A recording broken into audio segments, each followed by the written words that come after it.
अस्सलाम वालेकुम, मैं आपकी अपनी वेट हीरा सईद। आज का जो हमारा टॉपिक है वो है कैट से रिलेटेड। आज हम बात करेंगे कि क्या हमारी कैट के जो हेयर्स होते हैं, बाल जो होते हैं, वो हमारे लिए नुकसानदेह हो सकते हैं या नहीं हो सकते। क्योंकि मैंने बहुत से लोगों के मुंह से ये बात सुनी है कि जो कैट के हेयर होते हैं ये बहुत ज़्यादा नुकसान होते हैं। जो यंग चिल्ड्रन होते हैं या फिर जो बूढ़े होते हैं उनके लिए ज़्यादा नुकसानदेह होते हैं। तो मैंने सोचा आप लोगों से इस बारे में डिस्कस करना चाहिए, और जिसकी वजह से बहुत से लोग जो होते हैं वो कैट रखना पसंद नहीं करते। तो सबसे पहले हम बात करेंगे कि कैट से हमें कौन-कौन से इन्फेक्शन हो सकते हैं, कौन-सी ऐसी कॉमन डिजीज़ेज़ हैं जो कि ज़ूनोटिक हैं। ज़ूनोटिक डिजीज़ेज़ कौन-सी होती हैं? कोई भी ऐसी डिज़ीज़ जो कि एनिमल से ह्यूमन्स को हो, मतलब जानवरों से इंसानों को हो, उसको हम बोलते हैं कि ये ज़ूनोटिक डिज़ीज़ है। तो इसमें क्या है कि कैट में सबसे कॉमन जो होता है वो होता है रिंगवर्म का इन्फेक्शन। रिंगवर्म में क्या होता है कि हमारी कैट की जो बॉडी होती है उसके ऊपर राउंड कलर की पैचेज़ बनना शुरू हो जाती हैं, जिसको हम फंगल इन्फेक्शन भी बोलते हैं। और वहाँ से उसकी जो हेयर्स होते हैं वो गिरना शुरू हो जाते हैं। तो अगर आप अपनी कैट को हाथ लगाते हैं, उसको पकड़ते हैं, तो उससे वो इन्फेक्शन आपको भी हो सकता है। तो उसी तरह से रिंगवर्म की तरह जो राउंड राउंड से होते हैं सर्कल आपकी बॉडी पे भी बनना शुरू हो जाते हैं। तो इसकी डिटेल वीडियो है मेरे चैनल पे, आप वो देख सकते हैं। होम रेमेडीज़ के बारे में भी बताया है और इसके अलावा ट्रीटमेंट का भी बताया। तो आपको मैं लिंक डिस्क्रिप्शन में दे दूँगी, आप लोग वो देख सकते हैं। और इसके साथ ही जो कॉमन प्रॉब्लम होती है कैट से वो होती है टॉक्सोप्लाज्मोसिस। इसमें क्या होता है कि जितनी भी प्रेग्नेंट वुमेन होती हैं उनके लिए ये बहुत ज़्यादा नुकसानदेह होता है, उनके अंदर अबॉर्शन भी हो सकता है। तो ये मोस्टली किस तरह से होता है कैट से, जब आप कैट का लीटर बॉक्स साफ़ करते हैं, क्योंकि ये टॉक्सोप्लाज्मोसिस जो होता है ये ज़्यादातर कैट के स्टूल में ही पाया जाता है, मतलब उसमें मौजूद होता है। तो जब कैट जो है लीटर बॉक्स यूज़ करती है और आप डेली लीटर बॉक्स की क्लीनिंग नहीं करते, तो उससे क्या होता है कि वहाँ पे ये इन्फेक्शन हो जाता है। और अगर आप उसको हाथ लगाते हैं उस लीटर बॉक्स को, जो भी प्रेग्नेंट वूमेन है, तो उसको भी ये प्रॉब्लम हो सकती है। इसलिए जितनी भी प्रेग्नेंट वूमेन है उन्हें चाहिए कि वो लीटर बॉक्स की क्लीनिंग नहीं करें, घर पे कोई और पर्सन जो है वो कर सकता है उसकी क्लीनिंग। या अगर आपको क्लीनिंग करनी भी है तो आपने ग्लव्स पहन के करने हैं। और इसके साथ ही जो रॉ मीट होता है उससे भी टॉक्सोप्लाज्मोसिस हो सकता है। तो प्रेग्नेंट वूमेन को चाहिए कि वो जो कच्चा गोश्त होता है उसको भी ज़्यादा धोए नहीं, हाथ नहीं लगाए, और गोश्त को जब भी पकाएं अच्छे से पकाएं, और ताकि उससे कोई भी प्रॉब्लम ना हो। और इसके साथ ही जो है कैट से आपको जो है एलर्जी हो सकती है कोई भी। ये जेनेटिकली भी होता है कि अगर आपको जेनेटिकली बाय बर्थ कोई भी एलर्जी है किसी भी चीज़ से, तो आपको कैट के हेयर से एलर्जी हो सकती है। और सबसे कॉमन प्रॉब्लम जो लोग कहते हैं कि ये कैट से होता है उसे बोलते हैं अस्थमा।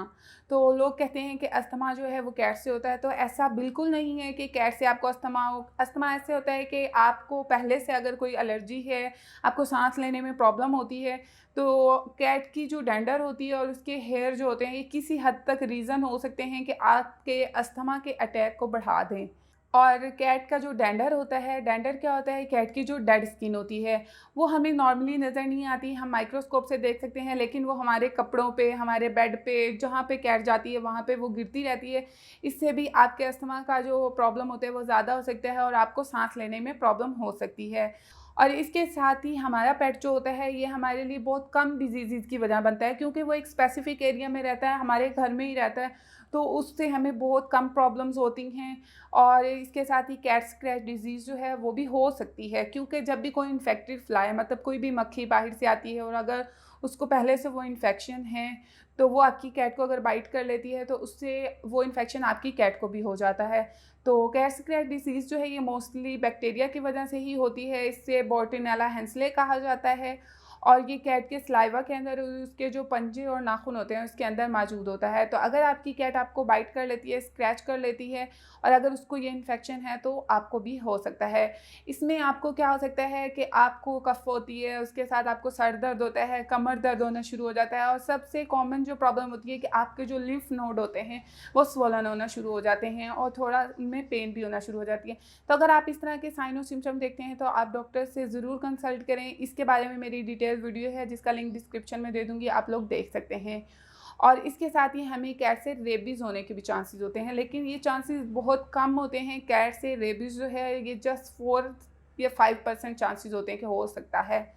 तो इसके लिए हमें परेशान नहीं होना चाहिए, जैसे हमें अपनी कैट को वैक्सीनेशन करवानी चाहिए रेबीज़ की, ताकि ऐसा कोई भी प्रॉब्लम ना हो।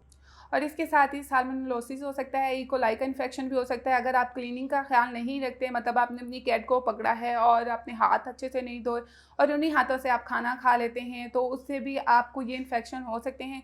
तो आपने इन चीज़ों का ख्याल करना है कि आपने जब भी कैट को पकड़ना है तो अपने हाथों को अच्छे से धोना है और कैट की क्लीनिंग का ख्याल रखना है। कैट का आपने लीटर बॉक्स जो है वो डेली क्लीन कर रहे हैं और इसके साथ ही उसका लीटर बॉक्स जो है वो आपने हर 15 दिन बाद जो है अच्छे से डिसइंफेक्ट करना है। डिसइंफेक्ट करने का सबसे ईज़ी वे तो यही होता है कि आप गर्म पानी लें, उसको टब के अंदर रखें 5 मिनट तक और उसके बाद उसको वॉश कर दें। और इसके साथ ही आप आयोडीन सर्जिकल स्क्रब जो आता है वो भी यूज़ कर सकते हैं डिसइंफेक्ट करने के लिए कैट के लीटर बॉक्स को। और आपने लीटर जो है वो अच्छी क्वालिटी का यूज़ करना है। और नेक्स्ट हम बात करते हैं और कौन-कौन सी ऐसी प्रिकॉशन हैं जिनके करने से हम इन तमाम प्रॉब्लम से बच सकते हैं। इसमें सबसे इम्पॉर्टेंट चीज़ तो यही है कि आप अपनी कैट की ग्रूमिंग का ख्याल रखें, उसकी डेली ग्रूमिंग करें ताकि उसके हेयर जो हैं वो कम से कम शेड हों। और अगर आप देखते हैं कि आपकी कैट को बहुत ज़्यादा शेडिंग हो रही है, हेयर शेडिंग हो रही है, तो आप गर्मियों में उसकी ट्रिमिंग करवा दें, क्योंकि गर्मियों में जो है हेयर शेडिंग बहुत ज़्यादा होती है कैट की। और इसके साथ ही अगर आपकी कैट को कोई भी फंगल इन्फेक्शन है तो उसको आप जो है मेडिकेटेड बाथ दे सकते हैं। इसमें आप आयोडीन सर्जिकल स्क्रब यूज़ कर सकते हैं, कोनास का लोशन आता है वो यूज़ कर सकते हैं। उसके अलावा डर्मालिन शैम्पू आते हैं जो कि आप इस्तेमाल कर सकते हैं। और अगर आपने टॉक्सोप्लाज्मोसिस का आपको डर है कि आपको हो सकता है, अगर आप प्रेग्नेंट वूमेन हैं, तो आपको क्या चाहिए कि आपने ग्लव्स इस्तेमाल करने हैं और उन ग्लव्स को आपने फ़ौरन से जो है वो डिस्कार्ड कर देना है। और इसके साथ ही आपने अपनी कैट को ज़्यादा बाहर नहीं जाने देना और उसको एंटी रेबीज़ की वैक्सीनेशन ज़रूर लगवा लें। तो मैं उम्मीद करती हूँ आप लोगों को ये वीडियो पसंद आई होगी और अगर मेरे चैनल पे आप नए हैं तो मेरे चैनल को सब्सक्राइब ज़रूर कीजिएगा और बेल आइकन को प्रेस करना मत भूलिएगा ताकि नई आने वाली वीडियोज़ की नोटिफिकेशन आपको मिलती रहे। Thanks for watching. अल्लाह हाफिज़।